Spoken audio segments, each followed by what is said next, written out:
Hello, everybody. It's your old friends at Nerds Are Us, and welcome back to another episode of the Best of All Worlds podcast/vodcast, depending on how you're digesting this wonderful show. I'm joined as ever by my good friend Jerry Soul. Hello. How are you doing tonight? Good. Excited for the little arc that we have here. This is obviously we've just been reviewing Next Generation so far, but it's nice to now kind of do a little segue into the different series, the different seasons, and different characters. Yeah, I'm looking forward to this. This is going to be good. Should be interesting. Indeed, the fates have conspired against us here. We are jumping into season 6 of Voyager for our first trip. Again, if you did miss our previous episode, we're doing a little mini arc of conspiracy episodes, a tasting menu, if you will, of various conspiracies throughout the centuries in Star Trek. So we're starting off with Voyager in this one, with the aptly named episode Voyager Conspiracy, where 709 basically becomes Alex Jones for a couple of episodes, which is pretty fun. Now. Yeah, I tell you, man, those space frogs being turned gay, it's terrible. But either way, it's one of various different conspiracies we're doing. As you said, we have one from Enterprise next time. Then we're going to the original series for Conspiracy, and then we are hitting our main event from DS9. And I don't think you need a compass to guess where we're going for that episode. But I'm fairly sure you can live with it either way. We can live with it. I can live with it. We can all live with it. But for now, anyway, we're sticking with Voyager for tonight. Our first Voyager episode, funny enough, Jerry. Which, yes, very first one, yeah. Yeah, it sizes up to our next gen classics. So yeah, let's not waste time, lads. So nope. Jerry, have you got your link ready? I am ready to go.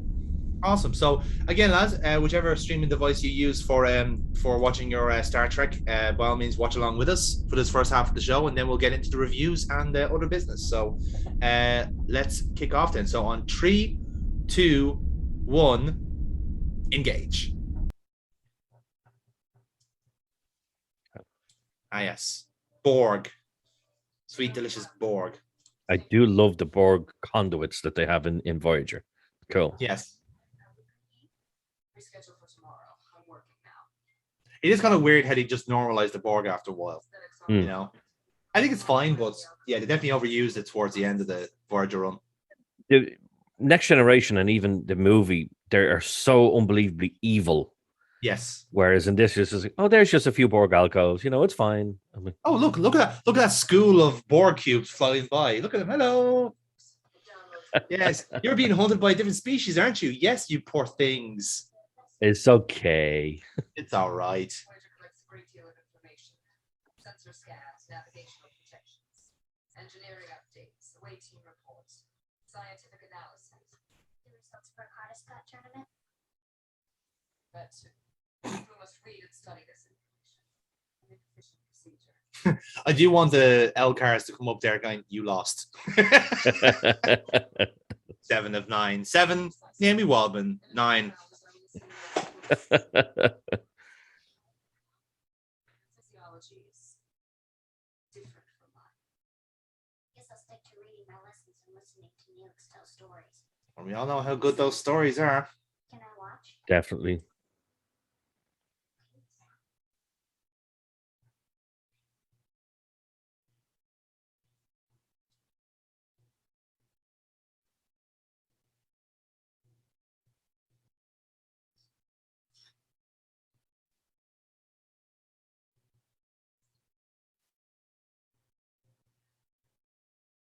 See, that's nice ordinary ending. What could possibly go wrong? What could possibly go wrong with that ending? with the intro?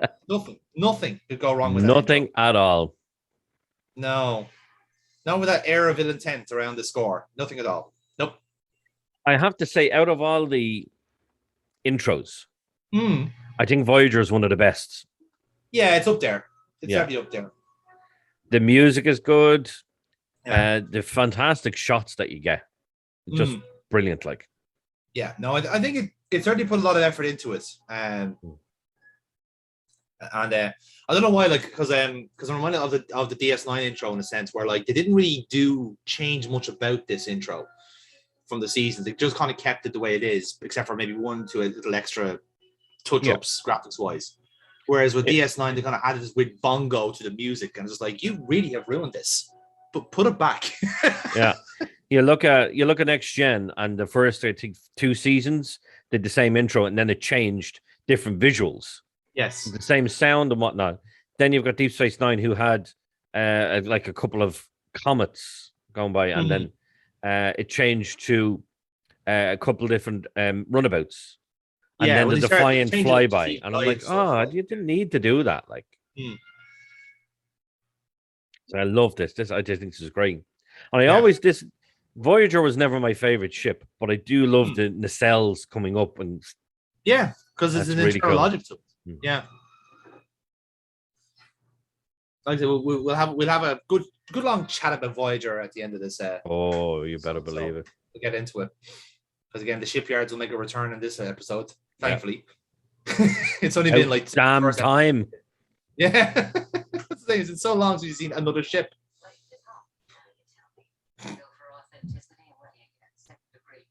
Thank you, Miguel Barrett. You were late by 1 second.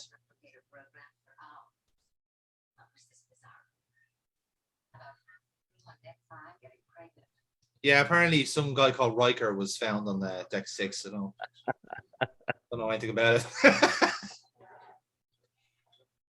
Let's be honest, it was probably fucking Tom Paris. Probably was, to be fair. Wanton shagger Tom Paris, ladies and gentlemen.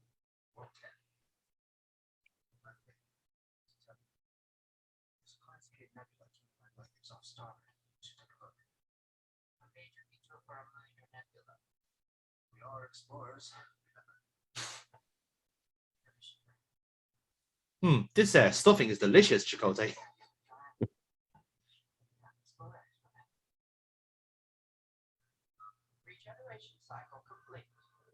Oh, I love the random screens on the just loads of ships, and they had Dominion ships, which they didn't even really know about. Yeah, and Defiant was there as well.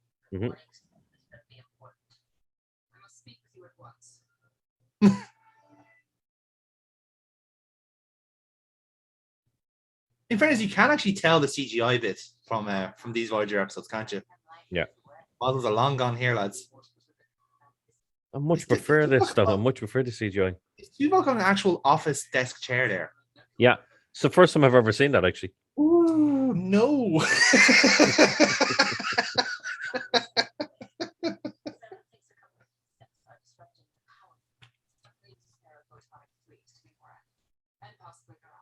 Photonic fleas. Sure. Last night I downloaded 6 months of ship status reports into my new cortical subunit while I was regenerating. This is why you don't listen to audiobooks when you sleep, lads. 8 weeks ago, an away team encountered a cartel freighter carrying supplies from Sector 492, a territory that included a former Triassian colony. Flashback. To acquire 12 kilograms of amber spice, a delicacy. What does it have? He rubs it in his face because he's a pervert. Ensign Kim was repairing a replicator in the mess. Told me to stick around and try something he was cooking. No doubt made with the amber spice, which contained the larvae of the photonic fleas. How could you possibly know that? Because I also downloaded data regarding their life cycles. The larvae flew out of the spice jar in search of their primary plasma particles. The conduits within the nearby sensor grid contain an unlimited supply of these particles. Ensign Kim had unwittingly given the creatures access by exposing the grid. The now mature creatures periodically tap into the conduit for nourishment. When they do, the sensor emitters momentarily lose their resolution. A logical, though highly speculative analysis. I love that is Tuvok speak for. That is complete and utter shit. It's a 1 in a million chance, so I guess it's possible. Fucking yeah, hell. But then they're gonna find them. Watch, they're gonna find them. Like, I'm gonna put money on it here. I'm gonna put money on they're gonna find them. Well, let's see.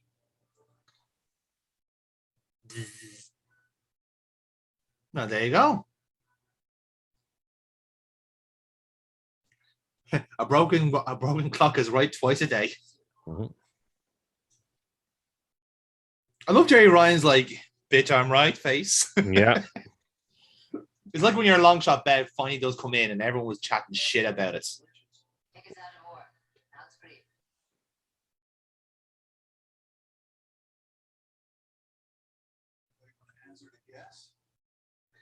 It's a 2 hair clips in a space station. They actually stole that station design for the Armada games for the Cardassians. Oh, okay. That was your shipyard that you build your ships at. Okay. Gotta find a way to repair this power core. They'll be able to see the explosion all the way to where did you say you were from? I didn't. I was from a planet called Earth. Not every person on the ship is from fucking Earth. That always pissed me off. Space. The time it takes to say catapult a vessel across space. It'll make warp drive look like a wooden sled. It's nice to be found the reptilian stand-up comedian all the way out here in the Delta Quadrant. The core sends a graviton surge through the projector, which locks on to a ship. It sends it Quite a sonar-like design for the alien here, isn't it? a few hours later. What's From that? Insurrection. It's not found. Oh yeah, actually, yeah. Curious why you built this catapult. I'm looking for a way to get home. Exploring an unstable Super Harry Kim. Yeah, ensign. my whole planet was there. I was facing a journey of at least 10 years. Instead, I decided to build a catapult. Have you checked? I love the Blana's look is there. She's going, shit, why didn't we think of that? But it stabilized the core. I've been trying. Send an engineering team over to help. And we'll almost certainly not use it ourselves. Send my own crew there. Then we can find a way to adjust the core reaction from here. A few well-timed graviton pulses from our detectors. Sure. But I have nothing. Except for my wonderful hand actions. You could use the catapult my friend made from a joke. 1,000 light years won't exactly get you back to Earth, but it would cut a few years off my trip. If you're successful, if I'm satisfied, the job would be safe for Voyager. Let's get started. Oh, look at him, he's so happy. Excited rabbit noses.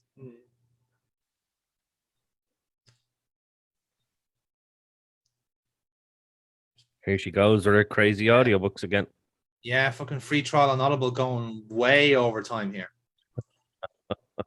This one is called Go the Fuck to Sleep. What a book. Yeah. Oh my god. Actually, this one is the Harry Potter anthology, all written by Stephen Fry. I love the fact that she made, because he couldn't say the phrase Harry pocketed it. Yes. He can't say it. It's very difficult for him to say. Yeah. And she made, when he asked her, oh, I can I not say this? Can I change it? No. And then she put it into every subsequent book after that. It was great. Technology that was used to track Voyager in the Delta Quadrant 5 years ago. Ooh. Do-do-do. Oh yeah, she got a cup of coffee in her hand as well. Fucking. Yeah. Myself. Sensors to the bigger bit. You spent the night in your new lab, processing the same information and cross-referencing with Voyager's database. When the catapult destabilized yesterday, astrometric sensors recorded a momentary burst of epsilon radiation. Unusual, but not unheard. Epsilon radiation is one of the byproducts of a tetryon reactor. According to your own entries in the database, your only encounter with that kind of technology occurred 5 years ago in the Alpha Quadrant. Whoosh. A tetryon being locked Meow. by a massive displacement wave which goes about 70,000 light years in a matter of minutes. Oh, yeah, I remember that. Half my crew died. Yeah. You had to be there. You had to be there, man. Oh, it's classic.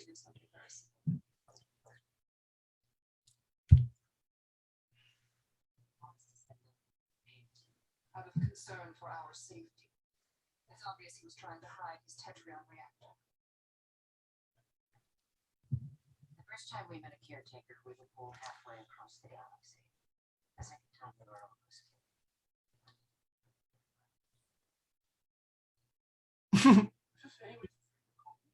I think his first instinct was to try and sniff the scanner.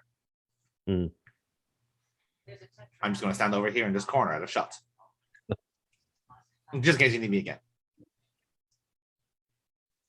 Unless you answer my questions, I'll resume course and you can ask somebody else for help.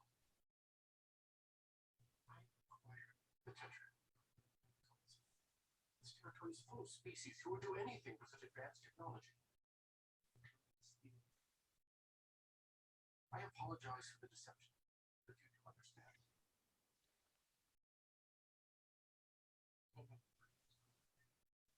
I see no reason not to continue. Thank you, Captain. Keep me informed on your progress. That reactor had to come from somewhere. I keeps there. See what you can find. There is another possibility. The reaction may have come from the same array that brought Voyager to Earth. That's a long shot, isn't it? I've been right twice in a row here. Yeah, Work me on this. he's good, but she's not that good. Yeah. The destruction was incomplete. And the reactor survived. We scattered debris. Some fused pieces of metal alloy. To re-examine the sensor records for that event, in case we were mistaken. Well, as you all know, warp cores can't melt deuterium, so Describe the debris Mhm. remaining when the array was destroyed. it's an inside job, lads. Inside job. It was all the Federation's idea. All the Cardassians, what are you talking about? The Dacians, man. Yeah, no, it was definitely them. Was there anything left of the Tetrion reactor? Negative. Specify the yield of the tricobalt device. 20,000 terracoprons. Who programmed the device? Commander Tuvok. Display the detonation. Advance the image by 0.01 seconds. This is literally what they're doing. See, the tower collapsed before it was hit. Look, it's exactly what we're doing. Insufficient sensor data. Identify its source. Insufficient sensor data. Identify the isolated section of the array, Secondary power core. which contains a Tetrion reactor. Affirmative. Yeah, Majel Barrett's earning It's our like- fucking money today. Oh, fucking sure. Commander, I've been reviewing the data on the destruction of the caretaker's array. Unfortunately, the sensor. Care to explain why you're such a massive traitor, Mr. Tuvok? We're being attacked by the Canadian Falcon. Systems were down. A single case on this. Armed to the teeth. Commander, you fired the tricobalt charge that destroyed the array. Correct. Under the captain's orders. Did you also program the charge? Yes. Under the captain's orders as well? Not directly. I determined the yield. That's what you have to do as a weapons officer 7, you know. According to sensor estimates of the array's hull integrity, a charge of half that yield would have been sufficient. The captain wanted nothing left for the caisson to use. I calculated a yield certain to produce that result. Like an excess of it. Escaped blast. One of the Tetrion reactors. But we scanned for debris. Charge you detonated toward an opening in subspace. That's where the reactor. Yes. How? It was pushed there by a tractor beam. Do you have evidence of a tractor beam? Perhaps. It's not evidence. There was no tractor beam because there was no ship in the vicinity to generate one. Unless. Well, I don't know if Ace Attorneys know where this is going. Going for another night in the tinfoil hat. She has literally just found InfoWars from the 21st century and like, Yeah. wow, that's really poisoned the well.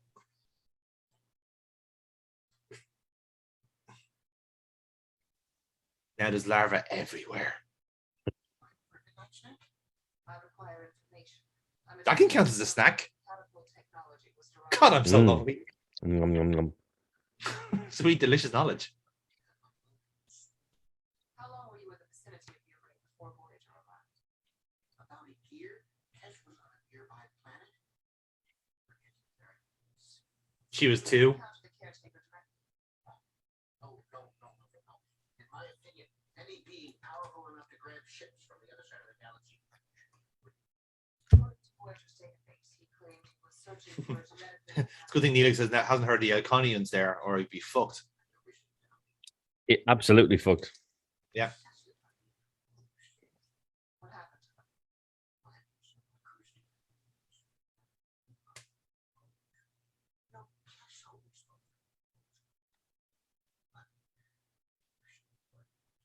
Thank you, Neelix, for feeding the conspiracy. So he's Donald Trump. Okay. Yes. A cloaked ship, perhaps. What do you do? third ship, hidden from both Voyager and the Kazon. Preventing the Tetrion reactor from being destroyed.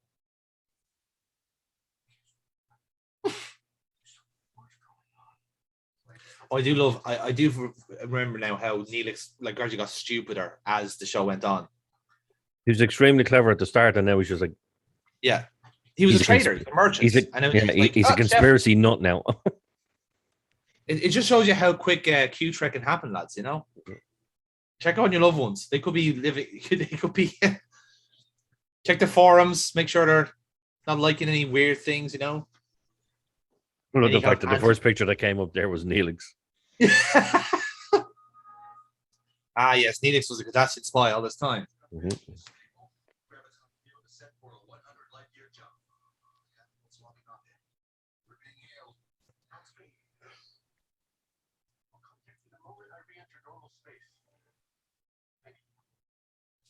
W. I do love his hand action. He's only going 100 fucking light years. That's all he's going. Yeah, That's it's ridiculous. Better than kicking the hole, to be fair.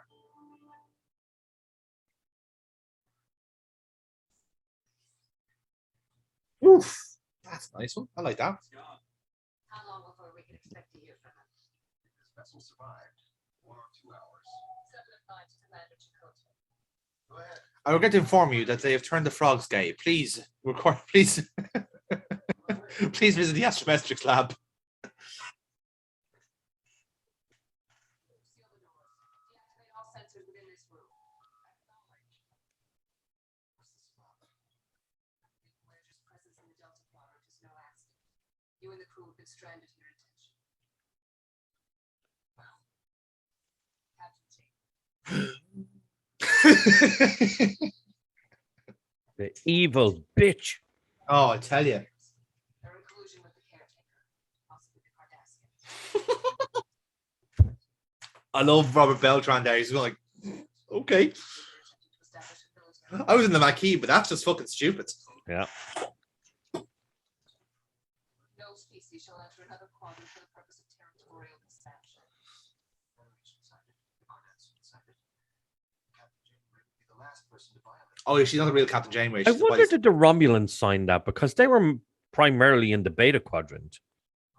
That's true. I've analyzed Maybe not. 30 million teraquads of data regarding Voyager's activities over the past 5 years. It's quite clear we've been the victim of an elaborate deception. I don't think the benefit of a quarter processor. Why don't you give me a bridge? I only have a face tattoo, and that tells me that you're talking bollocks.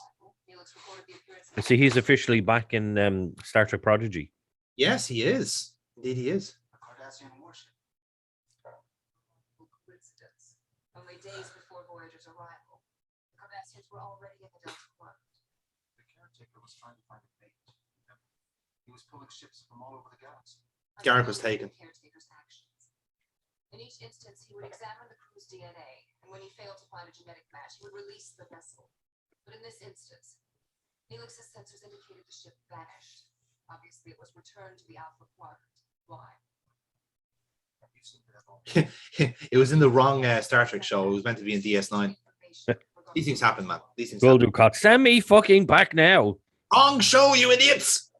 might be involved in this, but not started. No record of Mark Alamo appearing on the show has ever been seen in this log, and yet here he is in episode 3.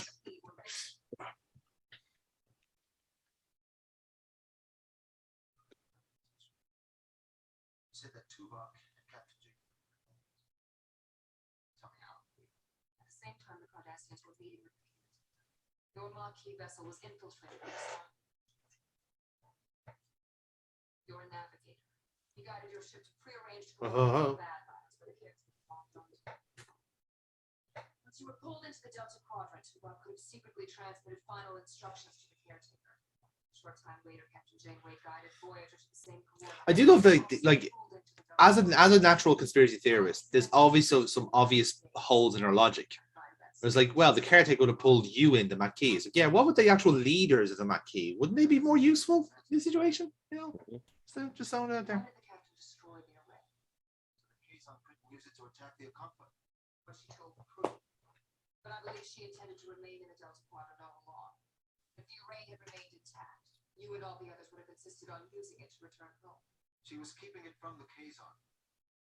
The captain ordered Commander Tuvok to destroy the array via 2 tri-cobalt devices. Those weapons normally carried on Federation starships. No. Yet they were part of It's a concept. It's a He's like, new ship. fuck. Neither phasers nor torpedoes are capable of creating a tear in subspace. The tri-cobalt device is. Tuvok detonated the device, a cloaked ship locked onto one of the array's Tetrion reactors and pushed it through the tear into subspace, protecting it from the blast and hiding it from sensors. Fair play to that cloaked ship for predicting what weapon Voyager was going to use there. Voyager left the area Hmm. and was retrieved and began a And for not getting destroyed by the explosion. Exactly. delivered to Mr. Tash. He's waiting here for Voyager and for the final phase of the mission. Which is what? I don't think Captain Janeway is planning to use the catapult to get Voyager closer to home. I think she's going to use it to bring in more vessels from the Alpha Quadrant. If I'm correct, this region of space will soon be occupied by a Federation Cardassian invasion. Benjamin Sisko is spinning in his fucking grave hearing that. Oh, he's spinning Bitch in the said, fucking "What?" wormhole. Some of them are hard to explain, but there's no conspiracy here. Stardate 51008. Captain Janeway allows Kess to leave Voyager. Neelix told me that Kess had suspicions about the caretaker. Was the captain trying to silence her? Stardate No, she went crazy. The doctor's program is transmitted to a Starfleet vessel on the outskirts of the Alpha Quadrant. An attempt by the captain to contact her, or a secret communique informing Starfleet of her progress. Stardate Yeah, because you're going to bring the holographic doctor, the bumbling idiot, over to send that message. Stardate 51762, a ceasefire with the Hirogen. Stardate 52861, a non-aggression pact with Kelligan. She called each incident diplomacy. I believe she was trying to establish a tactical infrastructure in the Delta Quadrant. Over the past 5 years, I can't go like, Neelix altered course maybe? 263 times in the name of exploration. In reality, she was mapping the region and collecting strategic data. I get the point. You still doubt my suspicions. But can you be certain I'm wrong? Absolutely certain.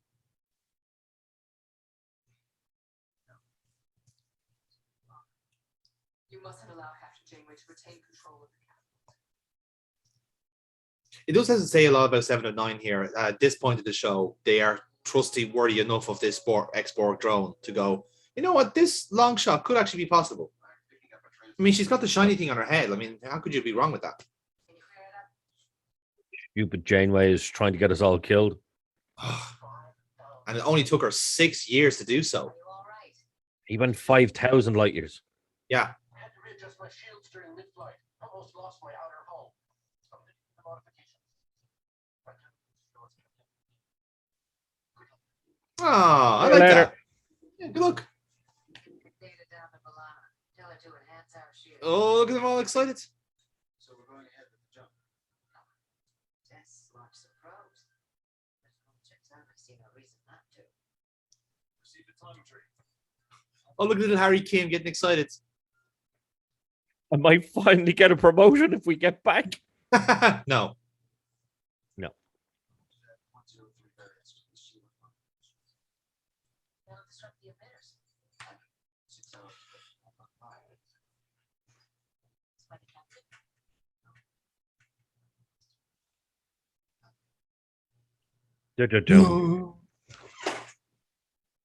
He's such a sheep. Isn't he? Like, Yeah. like I get it. He's ex-Maquis, so he might be susceptible to like Federation, like being sneaky bastards. But Mhm. Klingons don't believe in conspiracy theories because they always make the wrong on it. It's so And much they easier. just, and they just fire torpedoes. Look, it's very easy to have a theory unless your ass is blown out of fucking space.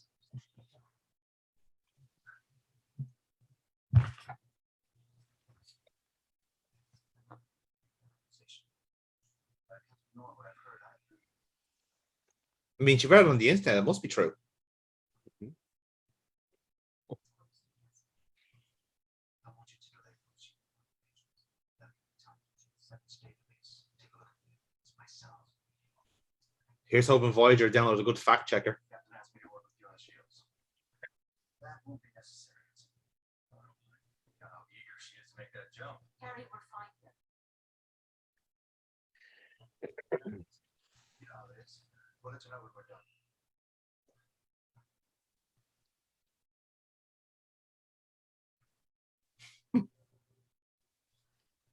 Download complete.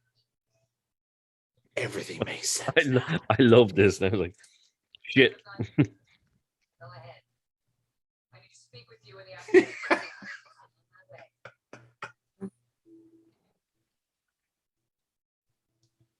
Dare I say, Sublime has been wrong all this time? Seal the door and deactivate internal sensors to this room. Acknowledge. Chakotay and other members of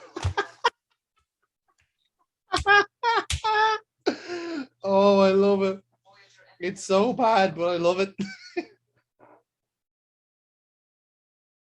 concluded that Chakotay intends to use the catapult to launch attacks against Cardassian and Federation starships. Chakotay gave up his allegiance to the Light. What you're saying makes no sense. Improbable as it may sound, I found compelling evidence to support my theory. It's gas, like. Felix recorded the sudden appearance of 52 vessels, including this one. I've analyzed the hull geometry and warp signature. It was one of the same ships that were pursuing Chakotay and his crew in the region known as This is like the QAnon version of cause and effect. Isn't it like? They literally just like reviewed the entire thing and go like, oh no, it's this instead. The investigation revealed that it was attacked by the Maquis, and we that for some unknown reason the caretaker had sent this ship back to the Alpha Quadrant, and then Commander Chakotay attacked the vessel before it could reach its destination. He downloaded its computer core and discovered the presence. He downloads computer core and it's hidden in his face tattoo. If you look at the ridges, you'll see the entire code. Launched surprise attacks against Cardassian and Starfleet vessels.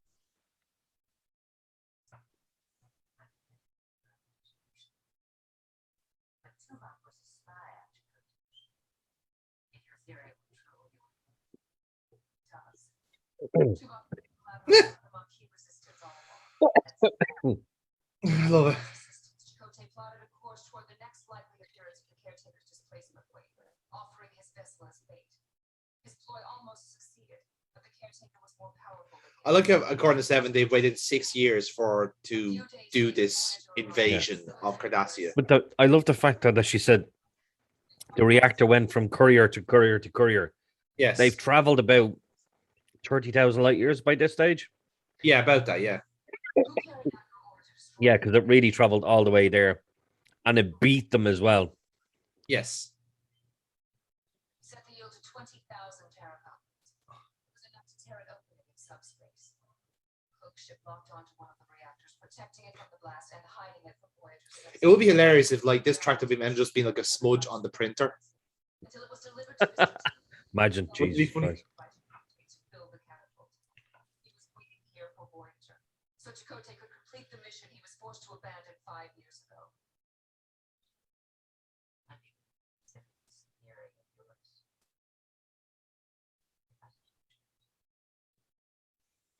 There's no one on this ship I trust more. Or Tuvok. Or two, like, yeah. Stardate 48658. Commander Seska is revealed to be a Cardassian spy. She defects to the Kazon and impregnates herself with Chakotay's DNA. Yeah, she was fucked up. Unaware of the procedure as he claimed, or were they working together to create a new Kazon sect to capture Voyager? Stardate 495. It's like, Look at the face. No. The technology uses Tetrion power cells. A simple diplomatic overture? Or was he seeking a source of energy for the catapult? Stardate 495. Like, The look in the Get me face is out. like, oh, I need to have a poo. I love the fact like on both occasions, everyone's going like, get me out of this room. It is literally being stuck in a room with. It's the kind of like spirit here. Joey from Friends. It's like fart acting. Yes. That's not your concern. You're a Romulan spy. Blah. She starts to accuse him now. But they sympathize with the monkey. Who are you working for? Chakotay or the Tell them it's too late.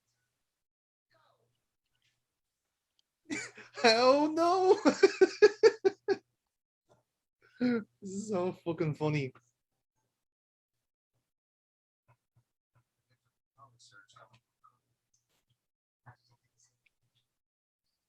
Do you think it's the enhanced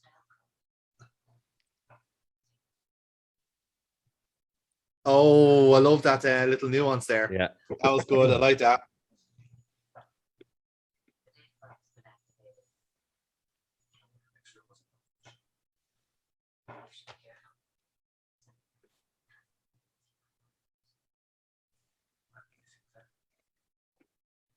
Some of those files could contain sensitive information.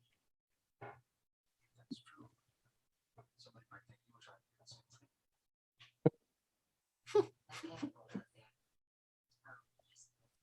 Shame if something were to happen to it.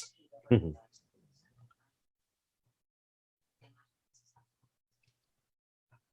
you know what? I actually want like the Maquis thing to happen because they'll jump back into like space and realize, oh, we're all dead. The mission you've been on for the last 5 years. Better go.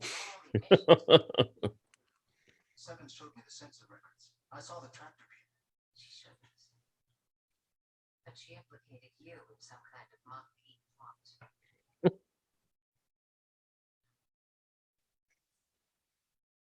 Same evidence. Two.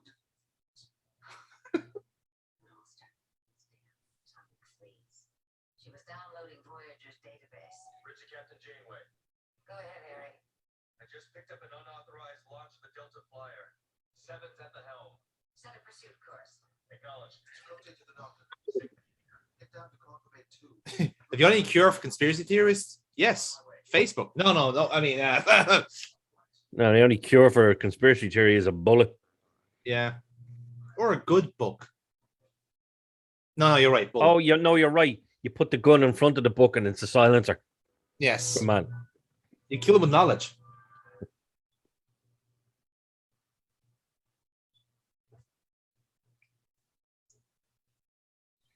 She's on right course. Heading for the catapult. Make the pursuit. Open a channel. Try to figure out. She's done something to alter her biosignature. I can't get a lock. Target her propulsion and weapons.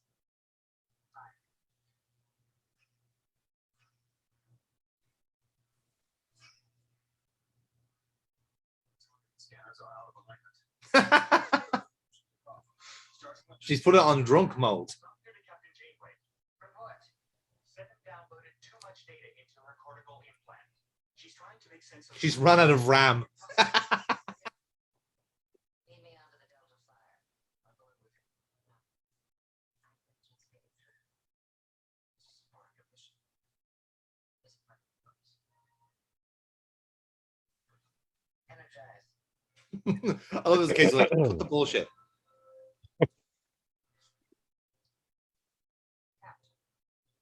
I've been expecting you.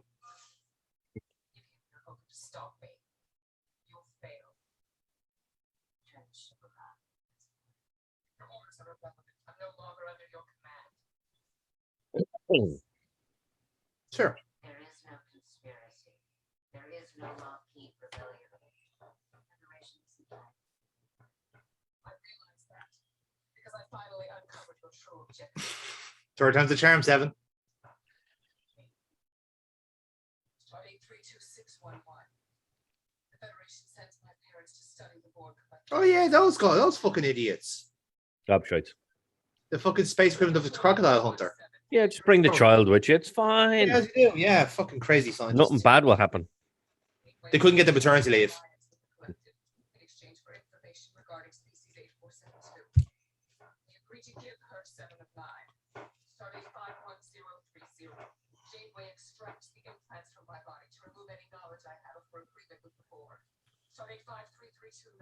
Captain Janeway finalizes plans to use the catapult to deliver 7 of 9 to the Alpha Quadrant, where Starfleet will dissect and analyze the drone to gather tactical data to fight the Borg. I won't allow To be fair, Section 31 would go. necessary on destroy the catapult. Fucking sure. They'd rob a good few of our nanoprobes as well. Fucking sure. To be fair, if this was the case, she wouldn't be even on Voyager. Like they would have nicked her already. Mhm.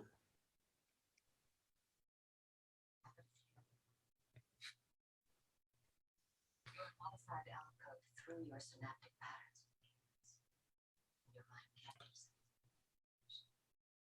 You're generating theory after theory. That chaos. The reasoning is flawed. My alcove is functioning perfectly. You're not joking. You can't always predict how Borg technology works. I love how like in I know the scene is dragging on a little bit, but like the fact that like they were supposed to be rapidly approaching the catapult, I don't believe but the scene is allowed to dry out. Yeah. They're probably doing a loop. Yes. Just flying around Just it. going, "Rear, rear, rear, rear."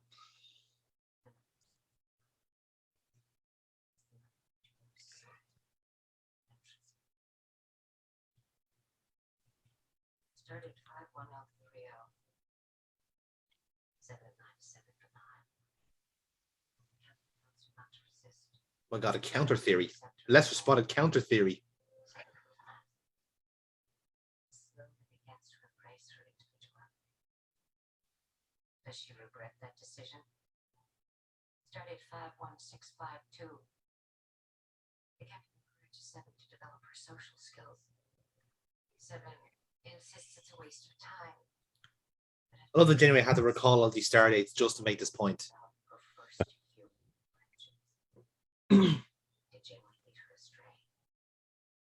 Stardate 52840. The captain orders Seven to study her parents' journals. I love the fact that she knew all these dates. I can Yeah. barely remember my fucking birthday. I Stardate 52840. remember your birthday, the 7th. Correct. Yes. I'll just edit it in afterwards. Done.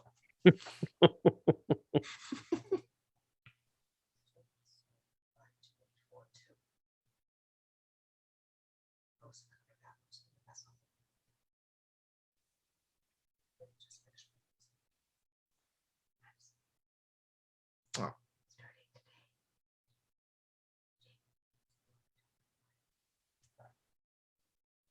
She reminds Seven of the bond that's grown. And tells her to get the fuck off my ship. Now let go of the controls. Tom is very adamant about those joysticks.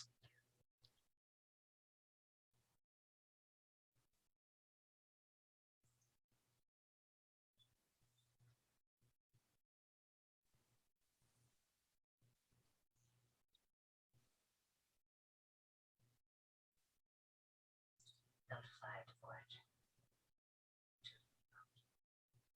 Why would they beam out? She's flying to the fucking thing. No, you see, the real plan was to get the Delta Flyer to the Alpha Quadrant to save the Dominion. Less than an hour, we cut 3 years off our journey. Hey, Happy to say the doctor that's good. accepted my Woohoo. She's returned. I didn't make this episode because they realized they weren't getting season 8. It's like 3 years. Woo!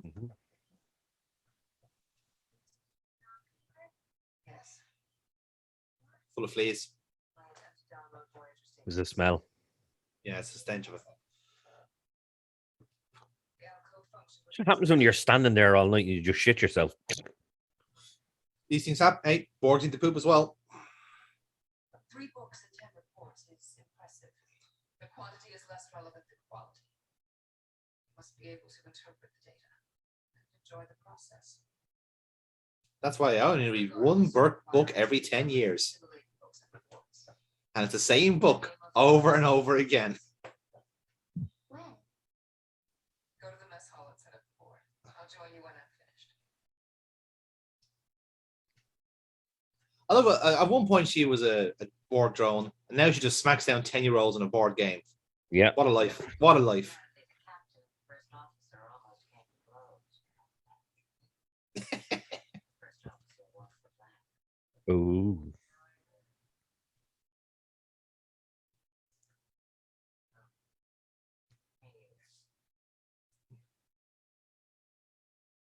Seven was malfunctioning.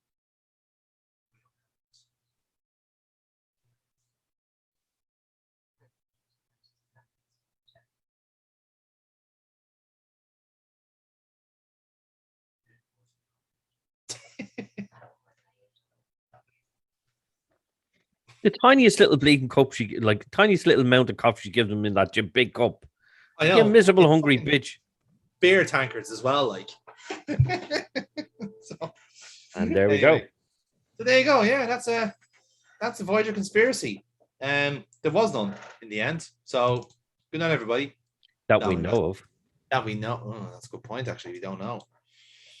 Look. Anyway. So yes, that is the episode done. So we'll get to a review very, very shortly. But first, Jerry Soul, our other business. So. Again, if you have watched our pilot episode, you may know of some of the shenanigans we get up to after these episodes, and one of them is talking about the ships involved. And again, because we're only doing season 1 Next Generation up to this point, we hadn't had any other ships to talk about. So let's jump into one now, namely the USS Voyager. So yeah, this is an Intrepid class ship. Obviously, it's one of the proverbial hero ships of the show. In terms of its design, there is an actual kind of logic to how it looks. It's kind of meant to be like a concept of how like future kind of like ships going forward. Because if you remember the episode from the Next Generation, I can't remember the name offhand, but essentially it's one where they kind of show that warp technology is essentially polluting space. It's a nice environmental message to it. So essentially, from that point on in the Next Generation, there's a cap done on the warp speed limits. So you can only go warp 5 unless you basically get like approval for it from Starfleet, which actually happens for some of that season and the later season, and then you kind of forget about it after that, because as is very much the case in the real world, fuck the environment apparently. But the idea of the nacelles is essentially to basically cut down on the warp bubble to make it a smaller one. So hence why you have the nacelles tuck in before it goes into warp. The other one neat thing about the Voyager, have you ever noticed how impressive it is at healing itself, Jerry? Even though it's like halfway across the galaxy. Yes. Yes. Well, the reason for that and is they have unlimited torpedoes too. Unlimited torpedoes, unlimited energy, by all accounts. And the reason for that is because it has bioneural circuitry. It like the Voyager is literally a living ship. Like it's alive.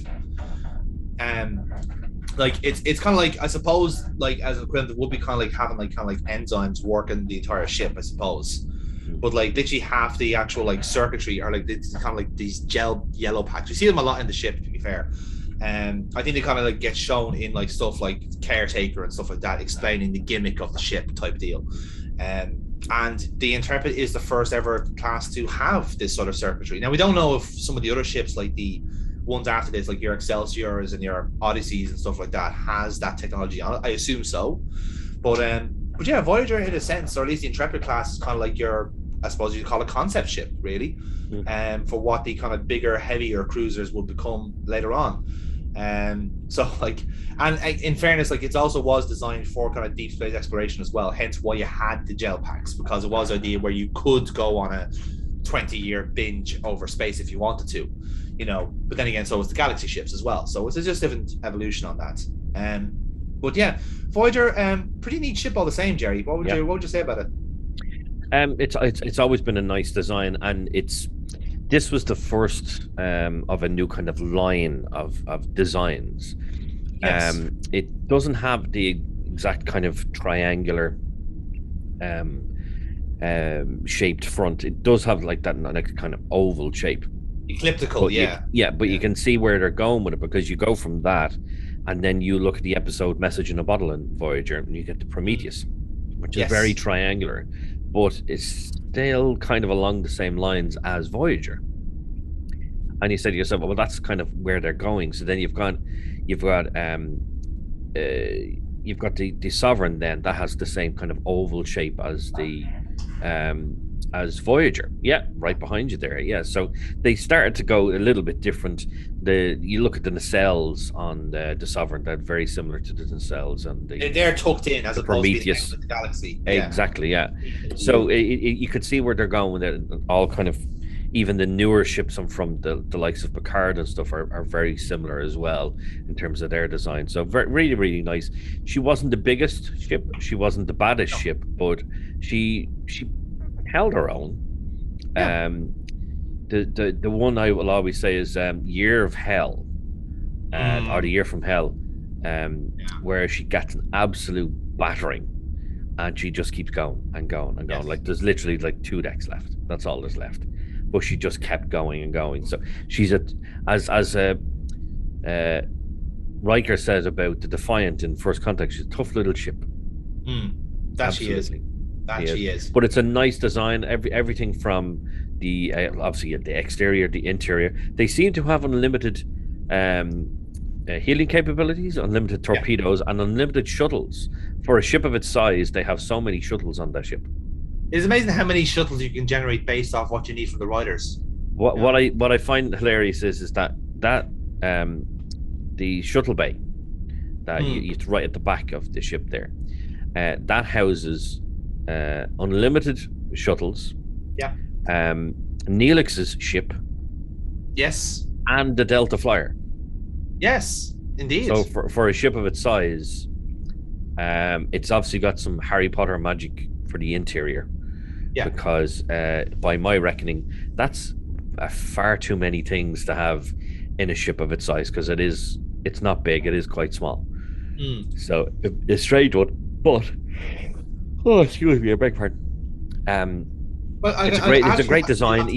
Here, funny enough, it's 15 decks altogether, and it's 343 meters long. So, like you said, not necessarily the longest ship in the world, but it weighs just around under 700,000 tons, which is not that all.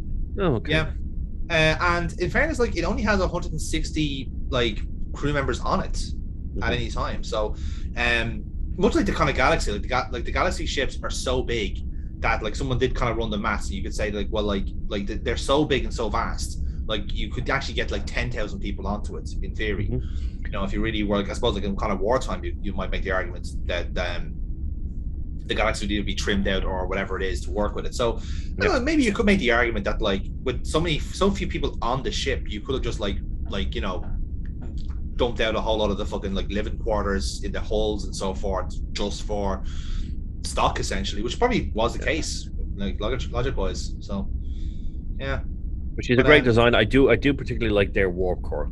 I think that's probably one of the nicest warp cores in there. Yeah, it's real big winner. I like the fact that they've got the holodecks as well. They're the slight difference in how their holodeck looks compared to the Enterprise.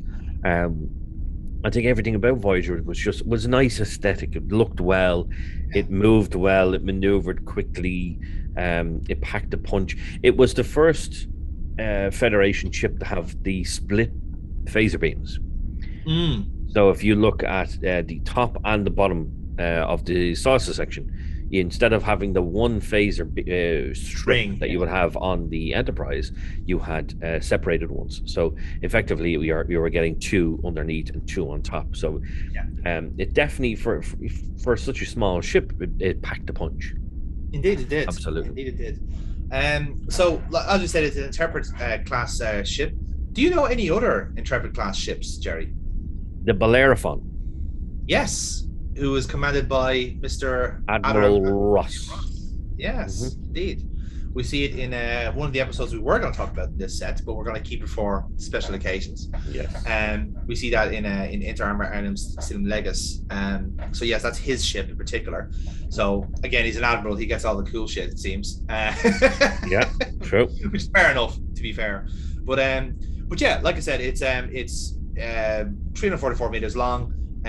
Gets about 150 in a crew, and can do a top speed of 9.975, which is not bad going. Very close to warp 10. And the least said about warp 10, the better when it comes to Voyager. But and can land as well, surprisingly enough. One of the few ships that can properly land. You don't see or hear of any other ships that can actually do that. I'm assuming something like the Defiant could land because of its sleek design or fairly flat design. I'd say so. Like, I think it's like a lot of I think I suppose it's never been answered because I suppose like weight wise, when like a ship is actually like on a planet, try to land on a planet. So awesome. Yeah, well, that's true too. But they'd be naturally so top heavy because of the saucer, whereas you can actually tell with Voyager the weight is a lot more balanced. So the Defiant definitely would land in that sense because the center of gravity is in the middle. But with the Intrepid, it's a bit of a no-brainer. The old Enterprises probably would have been able to land as well, like your NXs and maybe your A and your C maybe. The NX01 absolutely, because of again that the type of design that it had. I would imagine if you go by the JJ universe, the JJ Star Trek universe, that's where starships were built. They were built on Earth. They were built on a planet rather than a space dock. So they would have been able to land as well. But there's no actual evidence that they could land. I just like the fact that Voyager can just straight down land. All right, lads, see us later. Bye. Straight up again. So it's good. Yeah, no, it's good. And obviously that's like something they were able to do because CGI technology was a bit better. So like I can imagine like if the special effects for like Next Generation told, oh, can you make the Enterprise land on a ship? No. Back off. Fucking no. It's 10 foot tall. Shut up. Go away. You look at Voyager, and Voyager landing is like their source of separation. Their source of separation. That's what it is. It's like their source of separation. Yeah, and that's a nice way of looking at it as well. And yeah, like I said, there's no other Intrepid classes that we know of. There's obviously is the actual USS Intrepid, which would have had to exist because that's how it works. But that's one, and the Valiant as well. If you remember from Valiant was a Defiant class ship initially. But then come Star Trek Nemesis, it's up on the screen as like there's a few like different ones, like there's the Valiant and the Intrepid and a few other like ships as well. Both of them are actually Intrepid classes apparently. Okay, so they kept the name but went for a different type of ship. Exactly, yeah. So it's essentially like it's not actually specified on the movie. It's in more of the I think it's in the encyclopedia that it says that they're both at that point, but they're not official, unfortunately. So yeah, in terms of a tier list, Jerry, obviously we have our choice of ensigns, lieutenant, commander, captain, or admiral. Where would you rank the Voyager or indeed the Intrepid class altogether? Ooh, it's not an admiral for me. Definitely not an admiral. I would probably give it. I can't probably go in the middle. I'd say commander. I would give it commander. Yeah. Okay, so you'd rank it the same as the Stargazer and the Ferengi Marauder. Did we mark? Okay, we went commander then. We rank it better. You know what? I'll go captain. I think we'll go captain on that. Yeah, because like I said, it's a nice. The ship makes sense for the design of the time, and I think it's very logical in that sense. And they gave themselves enough leeway to say like, it makes sense, to have it this way, especially with the nacelles and the gel and so forth. Can we discuss the Delta Flyer here as well, considering it makes an appearance in this episode? Absolutely, yeah. It does make an appearance. She is a very sleek design. You look at your typical shuttles and they're like, meh. Just standard shuttles, and they have gone through two different designs in Voyager, so it's not like they automatically had the newer ones. They had the old style Next Generation shuttles at one point, and then they decided to go with the newer, sleeker design. How they stored that many shuttles, I'll never know, but it's just all neither here nor there. But the Delta Flyer, obviously designed by Tom Paris, designed to go into a planetary atmosphere of an atmosphere of a gas giant, I believe. Gaseous giant. And that was why it was built in the first place. But they were like, okay, let's keep this. It has Starfleet and Borg technology on board.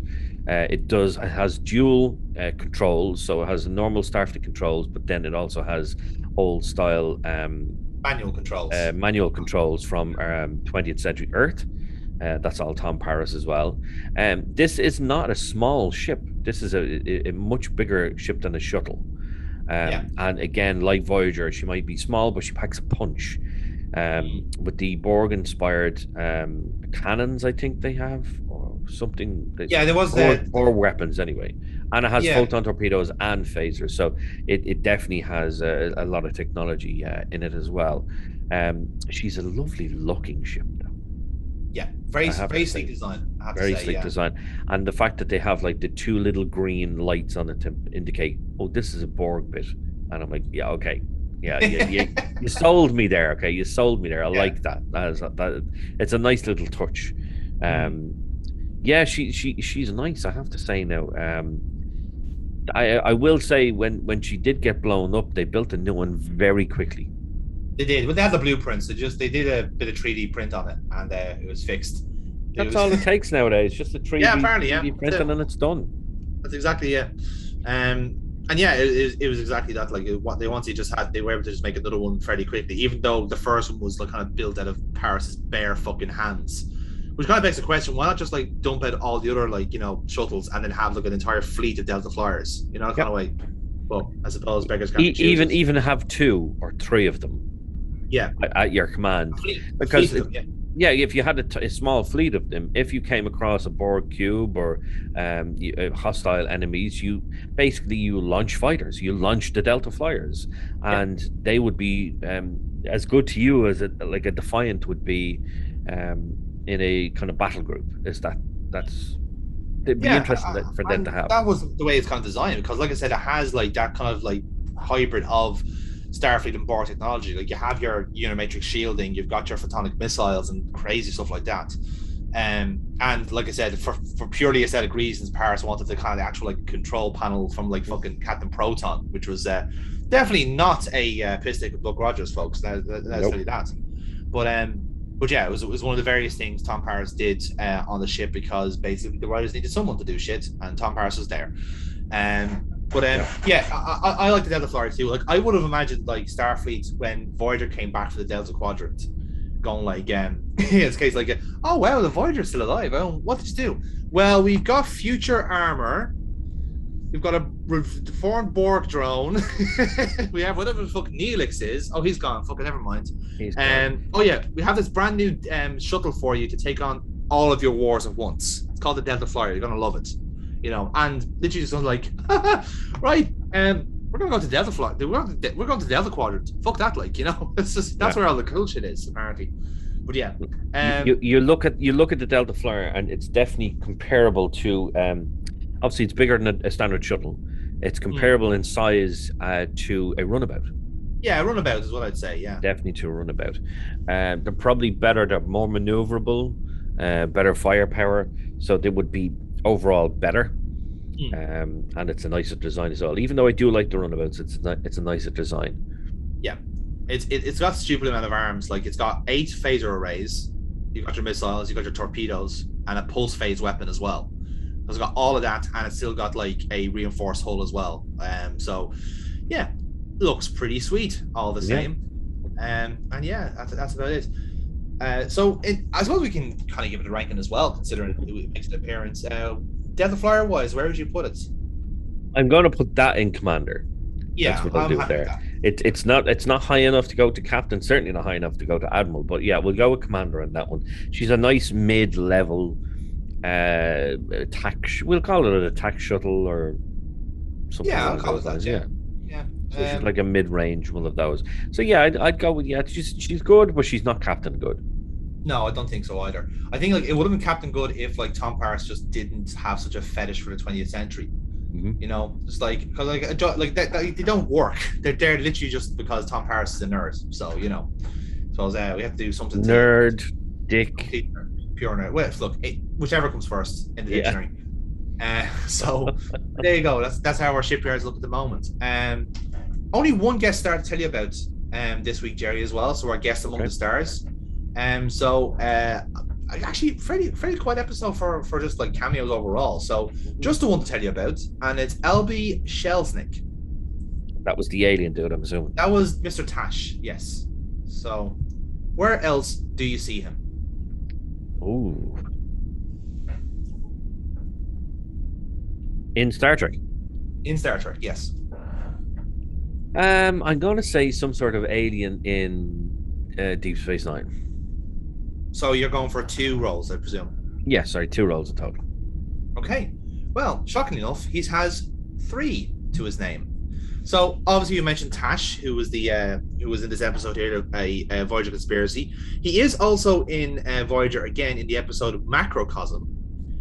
He is the Tac Consul. Oh, yeah. He does kind of like The hand actions, yes. And it's the one where Janeway, it's the episode they've written just to take the piss out of Kate Mulgrew and her hands on the hips movement, which I love, by the way, in that sense. But shockingly enough, he also makes another episode, another cameo, in The Next Generation, in the episode Cost of Living. So this is the episode where this is the one between Worf, Alexander, and Roxana Troy. You know, the one where basically a lot of it is about recreation. They're trying to. Troy's gonna hold her wedding ceremony on the ship, and then basically tries to basically adopt Alexander in the same way. So there's on the holodeck, there's this kind of just goofy kind of carnival type of program with balloons and so forth, and mud bats and all this kind of happy-go-lucky recreation, shall we say? Yeah. But Albie Shelznick is actually the juggler in that episode. Okay. I remember him getting punched out by Worf, but I could have just imagined that, because that's what I want to do with jugglers myself. So yeah, no, I get that absolutely. You can understand where I'm going with. But yeah, so he has three appearances altogether, and obviously the Cost of Living was his first one. In terms of here's another fun fact as well. He was also the choreographer for the Ventu aliens, from another Voyager episode, Natural Law. So he, because obviously he was so kind of full of gestures himself, he actually helped as a choreographer for that episode in particular, which is pretty cool, in fairness. Yeah.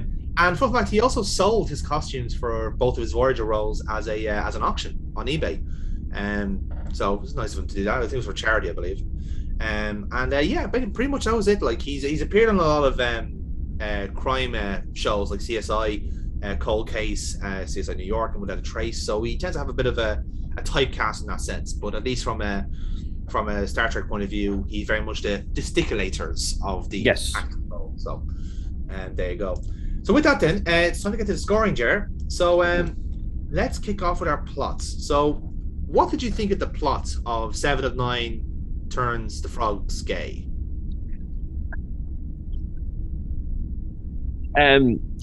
It's interesting. It was a different type of episode for Voyager, and it was nice to see Jerry Ryan do something a little bit different. It wasn't too different for 7 because 7 still acted the same way, but it was definitely different. It kind of at the start it makes you think, it was like, oh wow, is this actually a thing? Is this, surely that can't be right? Surely this isn't what's really happening. There's no actual conspiracy here. And then you see that she moves on to Captain Jane. We're like, oh, her alcove's fucked. Okay, fair enough. But no, I thought that the story, the plot, quite good. Nice little culmination in the little pep talk she got from Janeway. Yeah, I thought the idea of it was very good. It was clearly just an episode that it was like, right, let's try and get them back a little bit closer now. Come on, we need to go with 3,000 or 4,000 light years. Come on. Yes. And they got this guy in. Now I thought it was good. It wasn't brilliant, but it was good. It was a nice little first Voyager episode. Yeah, good plot. Good, not great, but good. Okay, so we'll go for 7, perhaps. Yeah, I'll go with 7 on that one. Yeah. I'll Okay, go with 7. 7 it is. 7 for 7 of 9's conspiracies. Love it. Boom. And it would be weird if we just keep going 7-9, 7-9 for the entire scoring here, because then that is a conspiracy. We've been manipulated by the Borg. So setting is next. So obviously we're kind of judging this based off whatever kind of sets and sceneries we've had in this episode. Not much in this department, that has to be said. Very little. Yeah. So it what do you have? Physics. In fairness, astrophysics always gets a point for me, but otherwise I have very little slim pickings here. It is slim pickings. Yeah, I don't think we get a very brief engine room. You get a very brief the mess hall. So in terms not too many, just the same stuff we would have seen for 50 or 60 other, or probably 70 or 80 other episodes before that, corridors. And we didn't see anything from the Tash character either in terms of his ship. So nothing new there. So we can't really rank this fairly high. We can't rank it high at all. I'm not going to be too mean about it, so I'm probably going to go around a 5. I was thinking of 4 or 5, so I'll Yeah. meet you at 5 because Okay, we'll go with a 5. There weren't any bad sets, but there weren't any sets, so it's a middle of the ground score. Now writing, interesting one. So like I'm kind of judging this as well by the fact that like obviously they kind of went into this episode wanting to generate a conspiracy theory out of the stuff they've written already, which I think is a bold strategy in that sense. But they kind of pulled it off. They had enough to go with to say, well, here this can be interpreted as a conspiracy theory. This can be interpreted. So they managed to get like what 3 or 4 like little like links of logic from the stuff they've written already, which is not bad going. And obviously, I think the way like I will probably dock points in like other categories for this anyway. So I'm happy to kind of give them compliments on the writing part to be able to make some coherence out of what they've written, while also picking their battles at the same time. Exactly. Yeah. No, I thought the writing was good. As I said, I like 7 of 9 centric episodes because her character is very interesting. And she's, when you first see her, she's trying to find her humanity again. So she's very Vulcan androidish. Yes. While at the start, but as she starts to come out of her shell, you know, she's playing Caddiscot. Is that what it's called? Caddiscot? Was, yeah. So she's playing that game with both Neelix and with Naomi Wildman. So you do start to see that little bit of human in her. But obviously with this, she starts to download all the stuff in her alcove. And she was like, oh my God, there's something going on the ship. I need to warn someone. And then she goes to Chakotay, or then she goes to the captain. So she's genuinely, if she wasn't emotionless, if she wasn't human, she wouldn't have cared. True. So the fact that she has advanced so much as a human, and she's regaining her humanity, you start to see what she's like in this episode. And I thought it was really good.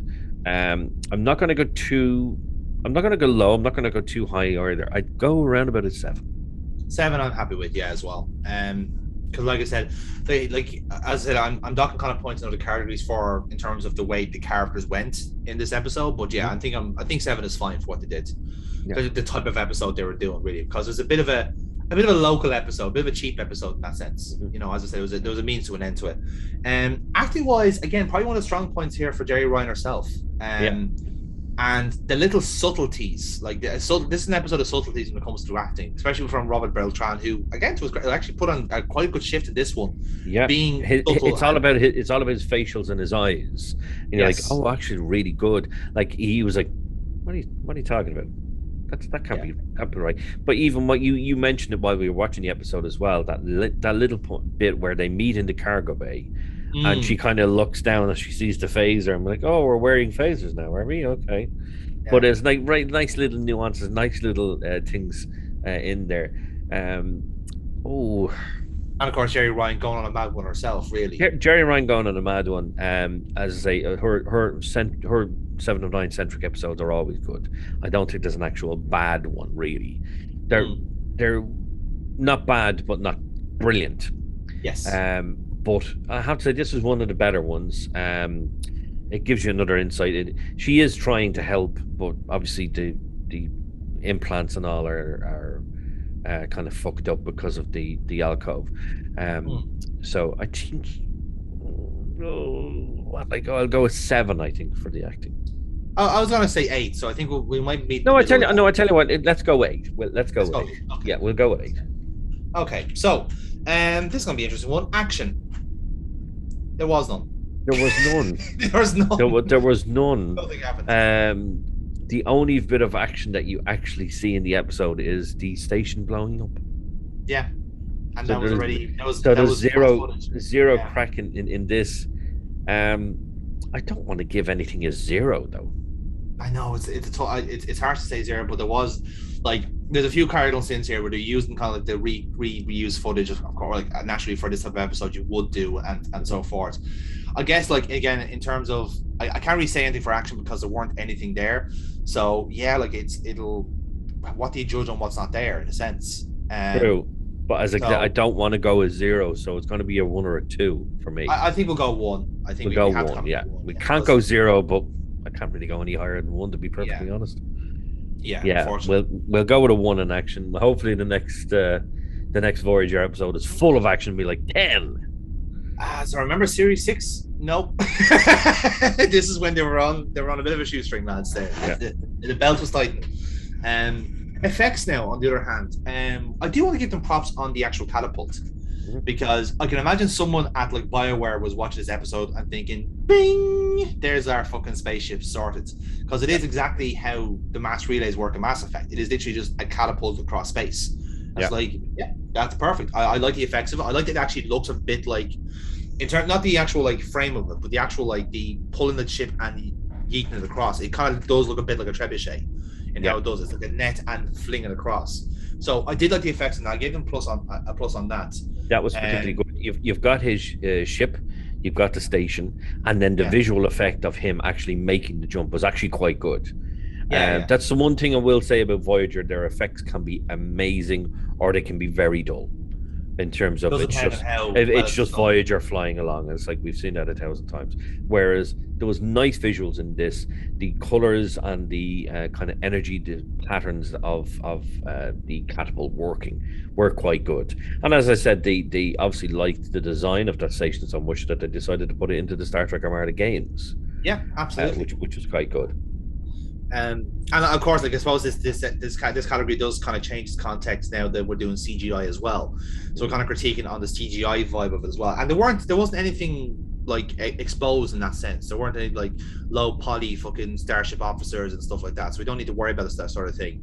Everything was nice and clean in this episode, but of course it was few and far between. So that kind of balances out for me. I'd say probably a 6 or 7 for this category myself. I'll go with a 7. I'll go with you on the 7, because even though they were good, there wasn't enough of them. Yeah, that's kind of where I'm going with this. Yeah, you know. So again, score wise now is next. So again, very few and far between this episode, but what was there was good. Yeah, what was there was good, but I found this is one of those episodes that was fairly standard. There was no like big dramatic. Yeah, like you look at Skin of Evil and a lot of dramatic music in that, and then even dramatic music in Conspiracy.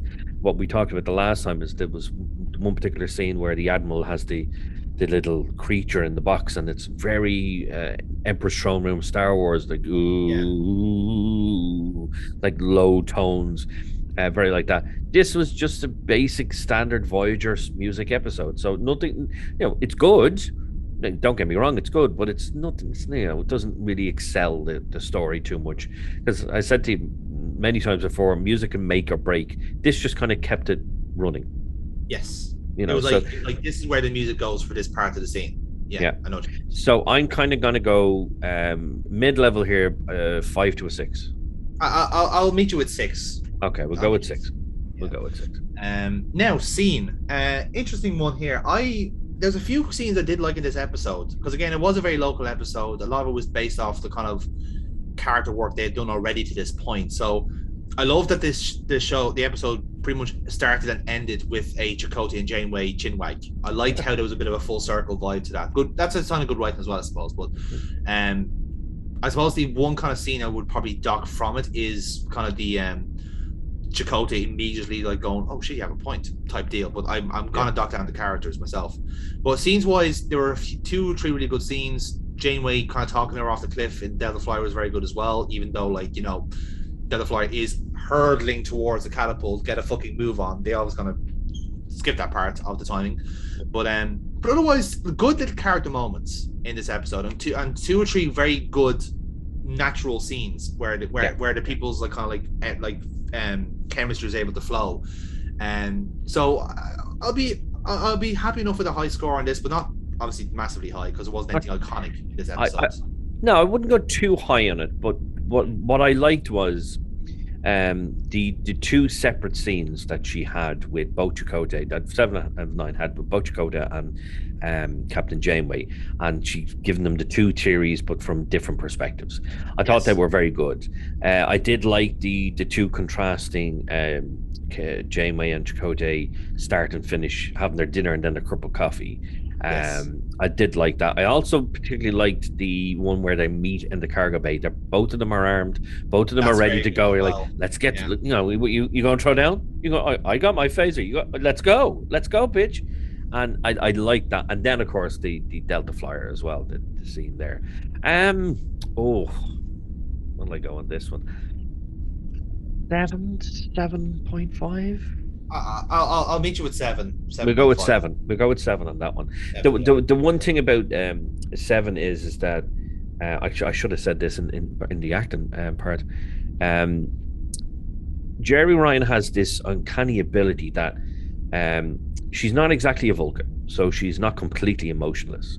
But when she's speaking, kind of just having a chat with somebody, it's a nice level tone, and then kind of the eyes and the eyebrows. Whereas when she's trying to convey something to you, it's like it's a bit more. The face gets a little bit more serious, Tense, a little bit more tense. The voice rises slightly, and it's like a bit more commanding. It's really good, really good. It's good understanding of the assignment in a sense where like she's playing a character where her humanity is slowly coming back. Yeah. So in real time, I suppose, like in a kind of like a real life sense, you'll probably get it. You will get it more in flashes as opposed to like there will be a gradual change, but there will be flashes of that kind of like where like it's an anger or sadness or happiness, whatever it is, and it's from a certain stimulus. So it makes sense for her to act that way.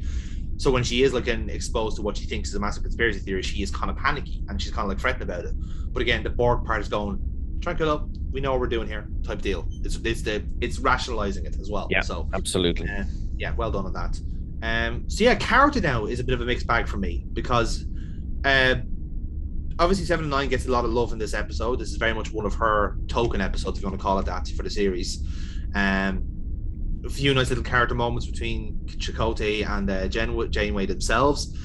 But the biggest issue with me for this episode was that Chakotay and Janeway wouldn't fall for this shit, you know? Mm-hmm. Now, granted, they were overloaded with information, so perhaps just a notion of being like almost the power of suggestion gets it away. But them falling for this kind of seemed like a means to an end for the episodes. Maybe I don't know how you feel about that. The whole thing about them falling for it was if she had presented any other evidence other than the fact that there was a Tetrion reactor, then you said yes, they wouldn't have fallen for it. But the fact that they've had this history of dealing with not just one but 2 caretakers, the first one landed them there, the second one tried to kill them. Yes. So as soon as they heard the Tetrion, it was a Tetrion reactor, wasn't it? Tetrion reactor. They're immediately on guard. They're like, what's this? What's going on here? Like what? And then they hear this conspiracy, and you know their skepticism is like, fuck you talking about 7. Stay off Neelix's special brownies, for fuck's sake. Yes. But it's the fact then that she does give a very, very compelling argument. The fact that it's a Tetrion reactor, someone else could be working with them, folds in subspace, this, that. The fact that Tuvok's tricobalt devices were so much larger than they should have been. They're like, she's kind of got a point. Let's see where this goes. You know, so it's not too bad. I understand what you mean. It's like ordinarily they wouldn't fall for this shit, and they are too clever for this. It's kind of like it's like that scene in Star Wars Revenge of the Sith. It's like, how did we fall for this? We're too clever for this. Yeah. How did this happen? We're too smart for this. I was like, that's the 2 of them are the same. It's like, but every now and then they've a little bit of arrogance to think, oh, well, maybe this is right. Maybe this is true. So, you know, let's be honest, they're only human.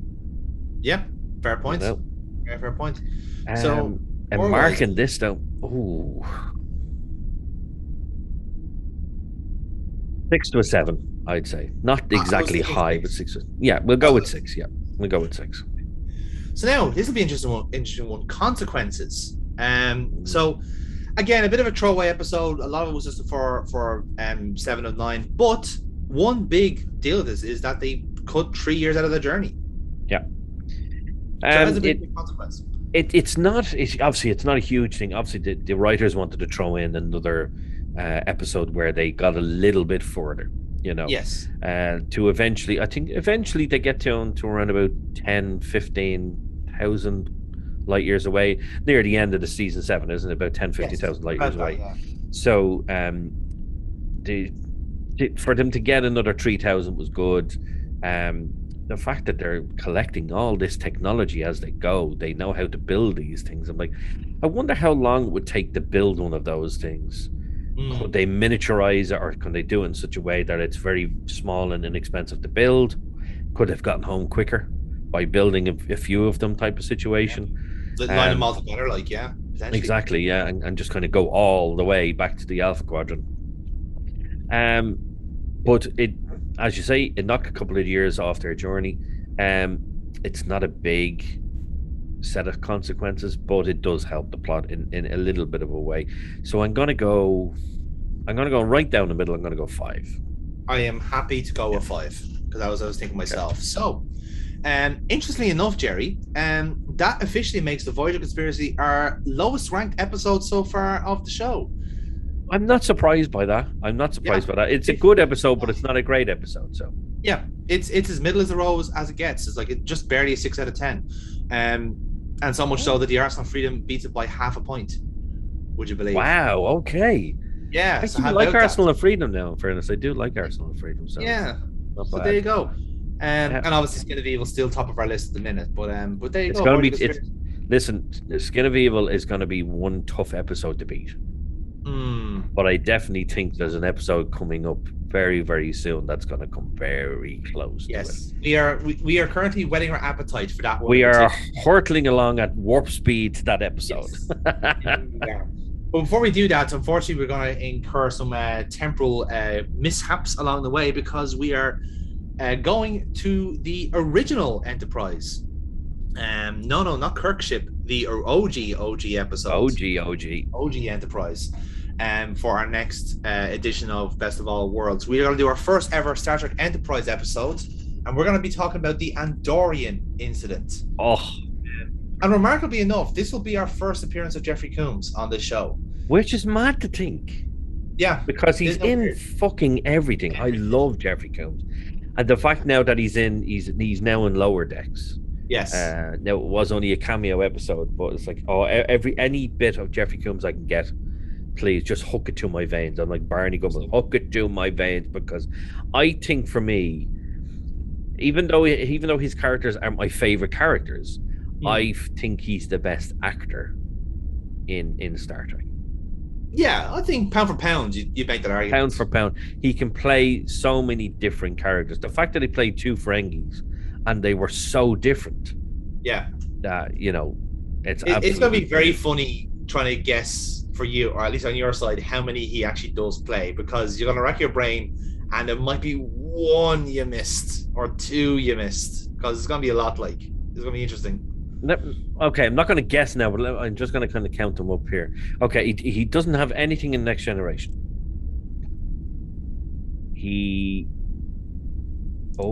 Right. So he is Deep Space Nine, he's Voyager, he's Enterprise, and obviously then that one. Are you counting the one character from Lower Decks? I count Lower Decks as well. Yeah. Okay.